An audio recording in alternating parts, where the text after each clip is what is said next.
Souvenir book, $15. Festival ball ticket, $80. Golf tournament team, $450. Being a part of the Cherry Blossom Festival, priceless. This video was created in hopes of sharing with you the many hands, hearts, and voices that have brought the festival from its humble beginnings to what it is today. It is with a sincere heart that we dedicate this to all those who have been touched by the festival, past, present, and future. In 1949, Akira Sunshine Fukunaga, the first vice president of the Honolulu Japanese Junior Chamber of Commerce, visited Los Angeles and experienced the festivities of their Nisei Week Japanese Festival. Inspired by the celebration of the Japanese culture, he returned to Hawaii with the idea of organizing a similar event here in the islands, and thus the Cherry Blossom Festival was conceived. Each of the founding HJJCC members invested $1,000 of their own money and spent over 4 years planning for the first Cherry Blossom Festival held in 1953. The response from the public was overwhelming, as 72 women were chosen as the contestants. The festival included events for the entire family, such as a window display contest, a kabuki drama, a fashion show by Hariuchi Uchida, and demonstrations of Japanese cooking, painting, and classical dance. The Queen Pageant was the highlight of the festival, where Violet Niimi was crowned the first Cherry Blossom Festival Queen. The event concluded with a bang as fireworks graced the sky above the old Honolulu Stadium in Mo'iliili. Through the years, the festival has changed and grown into the beloved event that it is today. The Ala Moana public appearance was first added in 1960, and the golf tournament debuted in 1984. In 1986, the essay contest for local high school students was officially made part of the program of events. And in 1999, the Queen Pageant and Coronation Ball were merged into one event, Festival Ball. Another major change for the festival took place in 1999. In a controversial and highly debated decision, the HJJCC changed contestant eligibility requirements to be of at least 50% Japanese ethnicity, in order to reflect the changing Japanese community and ethnic diversity of Hawaii. It was not, however, until the 48th festival that a Hapa queen, Vale Matsumoto, was crowned. The 49th festival crowned the first queen with the non-Japanese surname, Catherine Toth, and the 50th festival crowned the first queen of Hawaiian ancestry, Lisa Okinaga. The landmark 50th Cherry Blossom Festival also introduced the Violet Niimi Scholarship. Dr. Scott Oishi, son of the first Cherry Blossom Festival queen, Violet Niimi, created a scholarship in his mother's name to honor her love of the festival and of education. Since its introduction, the Violet Niimi Scholarship has awarded $20,000. Throughout the years, the Cherry Blossom Festival has also developed new relationships with sister JC chapters throughout Japan. In 1976, the HJJCC began its relationship with the Kobe JCs. In 1985 with the Odawara JCs, and in 1986 the Kurashiki, Kojima, and Tamashima JCs, or the San JCs as they're called.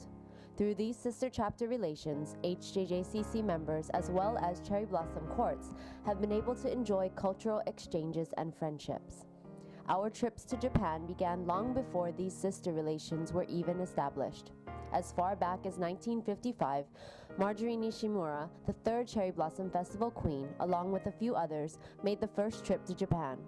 These first trips included sightseeing and thanking the many sponsors who helped to make our festival here in Hawaii possible. It wasn't until about 30 years later, however, that the first Goodwill trip to Japan took place. These days, the Goodwill trip to Japan has grown into a 2-week-long experience, leaving a lifetime of memories. After 57 years, the Cherry Blossom Festival has become a well-oiled machine. But what exactly does it take to run and coordinate the longest continually running ethnic festival in the state of Hawaii? Let's meet some of the people behind the scenes. There are about 80 volunteers that made tonight possible, all with the same vision of perpetuating and promoting the Japanese culture, heritage, and lifestyle while blending into our local Hawaiian community. The Honolulu Japanese Junior Chamber of Commerce is a leadership organization, and our 13 board of directors devote their time to develop the young leaders of tomorrow. I've been an HJJC member for 7 years now. I'm currently the president of the Honolulu Japanese Chamber of Commerce, and I got involved with the Cherry Blossom Festival because I thought it was very important to give back to the community. My first project and event that I worked at was the Heritage Fair, which was a lot of fun, and just through the years got more and more involved, and here I am today. Thanks. I've been a member of the Honolulu Japanese Junior Chamber of Commerce for about 5 years. I'm the current VP of Community Development, and I joined the Chamber to help with the Cherry Blossom Festival 5 years ago. Our Cherry Blossom Festival is made possible each year because of the dedication of the 5 steering committees and its members. This is my second year volunteering with the festival, and I'm actually going to be program director this year. The way I got involved in the festival, I actually ran in San Francisco and had such a good experience there that I wanted to give back to the community. And I am this year's co-chair for opening ceremonies. I got involved about 4 years ago when Darren Ota asked me to help out, and I've been with them ever since. I've been volunteering with the Cherry Blossom Festival for about 9 years now. I am currently the marketing area chair and the festival ball chairperson, and I got involved with the Cherry Blossom Festival actually through work to get involved in an organization to do community service. In addition to the board of directors and the steering committees, many thanks go out to the contestant advisors and the class instructors. I've been with the festival since its inception, I should say. In 1953, my husband was appointed the Queen Contest Chairman. I do hope that the cultural scholarships will continue even long after I'm gone, and that would be my legacy. I'm Dennis Ogawa, and I'm a professor in American Studies at the University of Hawaii. My wife was Cherry Blossom Queen. In terms of why I try to support the Cherry Blossom Festival and the Cherry Blossom Queen pageant is that it's tradition, and it's also very important for the community because it calls attention and it's symbolic of Hawaii's ties to Japan and the young people's interests and commitment to create a bridge to Japan. From the Taiko Center of the Pacific, and we've been teaching the Cherry Blossom Festival contestants for about 10 years now. I think it's a great experience for the contestants to be exposed to Japanese culture, to have all these different classes. So I always tell the contestants it's the process of going through this festival is just as important as the outcome. I feel that all the women selected are worthy of it, as well as they are lucky to be able to be exposed to this, and I wish them the best of luck, and it's a pleasure to work with them. Lastly, we have nearly 30 Honolulu Hospitality Committee members who promote the fellowship between the Queens and Court members of the Nisei Week Japanese Festival in Los Angeles, Northern California Cherry Blossom Festival in San Francisco, Greater Seattle Japanese Community Queen Program, and our Cherry Blossom Festival. I have been part of the Cherry Blossom Festival for going on to my 3rd year, and I got involved because our daughter Rochelle was interested in learning more about her culture and heritage. I've been with the festival for about 9 years now, and I got involved by coming out to help the festival ball the first year. We had a lot of fun, and I've been coming back pretty much every year. The wonderful hospitality committees and sister city courts complete what we like to refer to as our Cherry Blossom Ohana. The Nisei Week Festival that inspired the start of our very own Cherry Blossom Festival here in Honolulu, along with the Seattle and San Francisco festivals, continue to bond lives through culture and, more importantly, community. From the beginning, our festival was born from the spark of inspiration that the Los Angeles Nisei Week Festival ignited 60 years ago. Our relationships with San Francisco and Seattle both began in 1993 and would continue to grow over the years. The new cities gave girls from Hawaii a chance to experience how Japanese culture was celebrated in new places and with new people. Since its beginning, the Cherry Blossom Festival has provided 961 young Japanese American women with the opportunity to learn about their Japanese culture.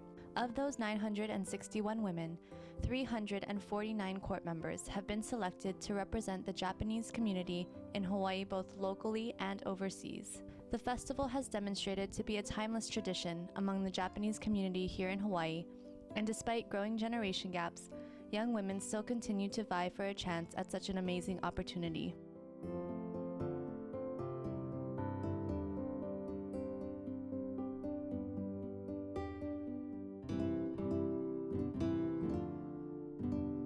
I do remember the happy times that we had, the fellowship that was more a journey fellowship, not the end result, not necessarily thinking about the win, but thinking about the experiences that we were going together. I look back on the festival as being one, again, of the very happy moments in my life. So I thank the Cherry Blossom Group for that experience.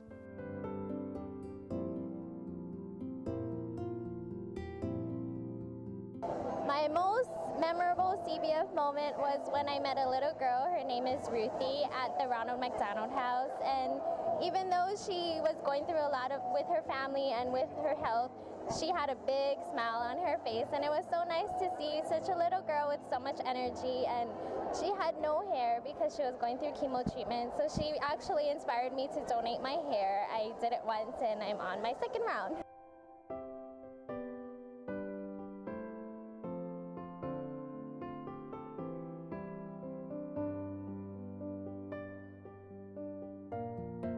I really gained a sense of belief in myself.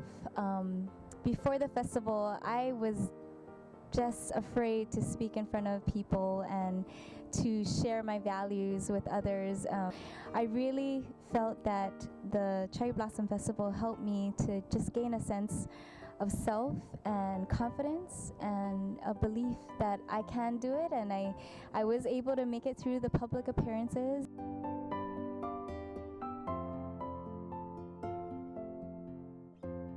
I really feel that being a participant in the Cherry Blossom Festival has given me the many opportunities, and being able to grasp and seize those opportunities have been very valuable to me.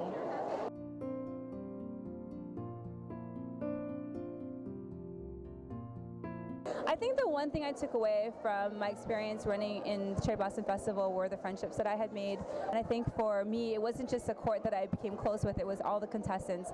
And to this day, we still meet for Christmas and birthdays and baby luau's now and wedding showers. And I feel like that was the most fulfilling and rewarding experience that I walked away with, even more so than the crown.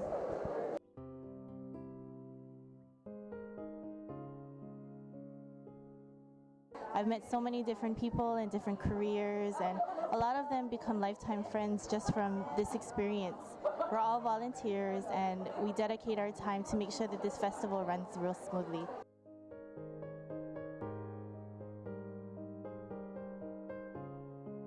I realize now that the most important thing that we were given were the role models, this group of amazing volunteers we were surrounded with. You know, we were talking about things like perseverance and good work ethic in our speeches and in our impromptu answers, but these volunteers were living it. You know, they were doing it every day. They're still an amazing group of people that I feel very privileged to call role models and friends.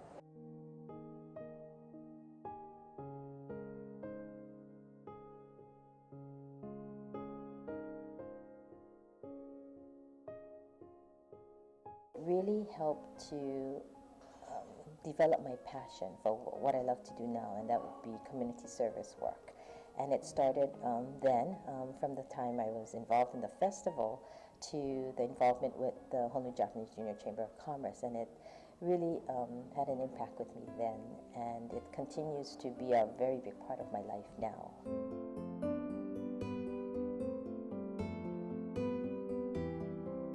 I would have to be very honest in saying that every day of my life I have used something that I learned from participating in the festival. So it has made a huge impact on my life, and it actually continues to make an impact on my life because I still currently assist the young girls that come in every year to participate in the festival through training in preparing them for pageant night and also just preparing them to be a lot more comfortable in presentation.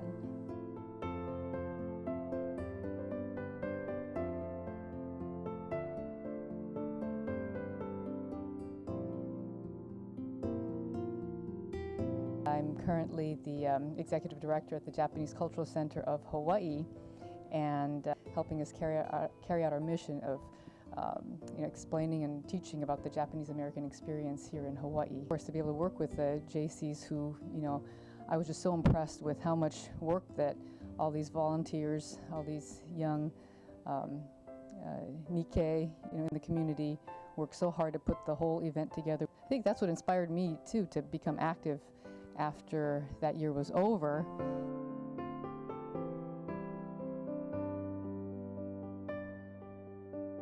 This year's theme is perpetuating our tradition, and the reason why I chose this theme is because I personally have been perpetuating our Japanese culture by being involved with the Cherry Blossom Festival for the past 15 years, as well as the volunteers have been. And by me being involved with the Cherry Blossom Festival, it's a wonderful thing to be involved with, especially working with the military, since they're not aware of the Japanese culture and this festival. So I bring the attention to the Cherry Blossom Festival to our military families as well. We are truly grateful to all of the people who have made our experience so incredible. We are honored to have been part of a festival so rich in culture and history. Someone once said, "You can't know where you're going till you know where you've been." To the 12 contestants of this year's Cherry Blossom Festival, we wish you the best and hope that you will be inspired, like we have been, by the heritage and traditions of this festival and all its incredible volunteers. This experience is truly priceless.